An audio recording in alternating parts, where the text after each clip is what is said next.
سلام كما يتوعلو كبرى سماعتنا بهارميني ميديا نلو مسوني 16 طرز استدالو حصرت زيناتات هاجرات نورديكنا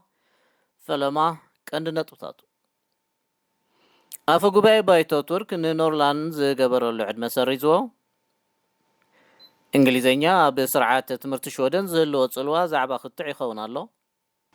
منغست شودن حق فقات ليت كسرجي تبايلو نايجو من كالوتن زيناتا زرزرا دحر زحت صار مساغري تصبينا نساناصن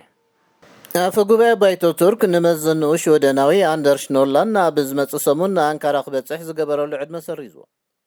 زغبرلو مخنيات بمسلم قمتن بريزيدنت اردوغان تسرح بامبولا ابنصا سيتي هول شودن بእግሩ ጠልጠሊሉ ድሕር ምራይ ዝፍጻመ ካብ ቱርክ ተሪር ግብረ መልሲ ከምተዋቦ ሰመዝ ቱርክ ኻዝ ዝገበሩ ሰባት ኣብ ትሕቲ ቀይዲ ካቱ ምጽውዕም ሬድዮ ሾደን ጸብጺባል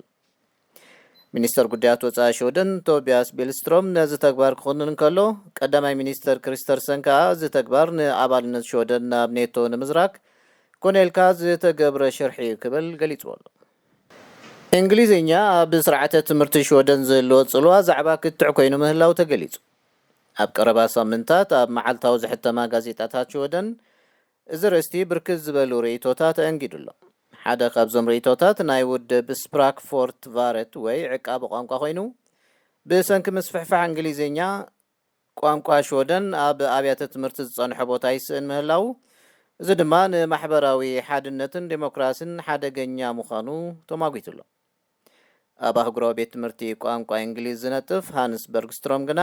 ነዚ ብምቋም ሾደናውያን ቋንቋ እንግሊዝ ብምምላኾም ሾደን ይዳኸማሉ ንዝብል ምጉት ኣዋዲቑሉ ኣብ ወርሓ ታሕሳስ ናይ ዝሓለፈ ዓመት ዝቕባበ ናብ 10.2 ሚእታዊት ክቢሉ ምንባሩ ዝሓለፈ ዓርቢ ብስታቲስቲክስ ሾደን ዝወፀ ጸብጻብ ኣመልኪቱ እዚ ምስቲ ኣብ ወርሓ ሕዳር ኣብ 9.5 ሚእታዊት ዝነበረ ዝቕባበ ከምኡውን ምስ ትጽቢት ክኢላታት ብምውድዳር ዝለዓለ ምዃኑ ስታቲስቲክስ ወሲኹ መልኪቱሎ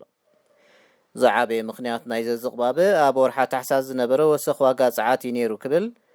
ኣብ ባንክ ኤስኢቢ ዋና ክኢላ ስነ ቁጠባ የንስ ማግኑሰን ገሊጹሉ ንሕጊ ፍቓድ ትልኢት ክሰርዝ ምዃኑ መንግስቲ ሾደን ኣፍሊጡ እዚ ሕጊ ካብ 1950ታት ሒዙ ኣብ ትግባር ዝጸንሐ እዩ بمسارة زحقي سبات أبعبات مقبي كمون ليتاو تليت عماويل نخسعسعو فولي فقاد كوتسو زحاتتينيرو عامت متى ناي مستن تليتن فقاد كنحاتت مختانا إنا نبلعني الناكبل وانا كايد سرح نايتي اب ستوكولم زركب سودرا تياترن سامويل لاولاي ناينين قليتلو مسهر ميني ميديا خمزلهم كبرا سمعتنا أمود داتا روسيا بلعلي شودن كتكايدو زصنحت አገባብ ስለያ በመቀየር በሐድሽ መልክዕ ትንቀሳቀስ ምህላዋ አገልግሎት ድሕነት ሽወደን ሳፖ አጠንቂቁ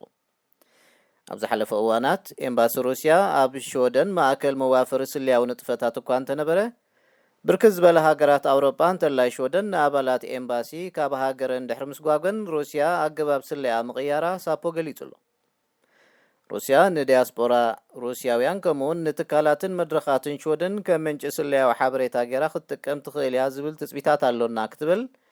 ሓላፊት ሳፖ ሻርሎት ቮን ኤሰን ንሬድዮ ሾደን ሓቢራላ ባርኩብራ ሰማዕትና ንለምሶኒ 16 ጥሪ ዝሓዝናዮም ሓጸርቲ ዜናታት ሃገራት ኖርዲክ በዝፈጺምና ኣለና